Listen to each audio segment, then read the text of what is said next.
Welcome to the Varahi real estates. మీరు ఇంకా ఛానల్ని సబ్స్క్రైబ్ చేయనట్లయితే సబ్స్క్రైబ్ చేసుకోండి. అట్లాగే రియల్ ఎస్టేట్కి సంబంధించినటువంటి మరింత ఇన్ఫర్మేషన్ కోసం ఈ ఛానల్ని ఫాలో అవ్వండి. ఇప్పుడు మనం చూస్తున్నటువంటి ఈ ల్యాండ్ అయినటువంటి లొకేషన్ అనేది మర్కూక్ మండల కేంద్రానికి దగ్గరలో ఉన్నటువంటి ల్యాండ్ ఇది. మెయిన్ రోడ్ అది. మెయిన్ రోడ్ నుంచి మనకు ఫస్ట్ బిట్ అనేది సేలింగ్కి అయితే ఉంటుంది.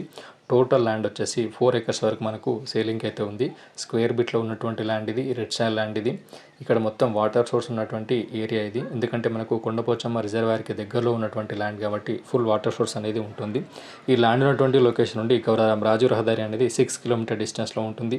అట్లాగే కావేరీ యూనివర్సిటీ అనేది 4.5 kilometer డిస్టెన్స్లో ఉంటుంది. రాబోతున్నటువంటి త్రిబుల్ అనేది 2.5 kilometer డిస్టెన్స్లో ఉంటుంది.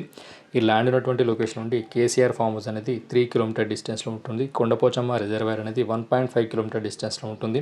ఈ ల్యాండ్ ఉన్నటువంటి లొకేషన్ నుండి షామీర్పేట్ ఓఆర్ఆర్ అనేది 25 kilometer డిస్టెన్స్లో ఉంటుంది. జేబీఎస్ అనేది 46 kilometer డిస్టెన్స్లో ఉంటుంది. ఈ 4 acres ల్యాండ్లో వాళ్ళు 2 acres లేదా 3 acres వరకు కూడా వాళ్ళు అమ్మడానికి రెడీ అయితే ఉన్నారు. మనకు ఫామ్ హౌస్ కానీ ఫామ్ ల్యాండ్స్ కానీ ఏర్పాటు చేసుకోవడానికి మంచి సూటబుల్ అయ్యేటువంటి ఏరియా ఇది. అట్లాగే హైదరాబాద్కి పరిసర ప్రాంతాల్లో ఉన్నటువంటి ల్యాండ్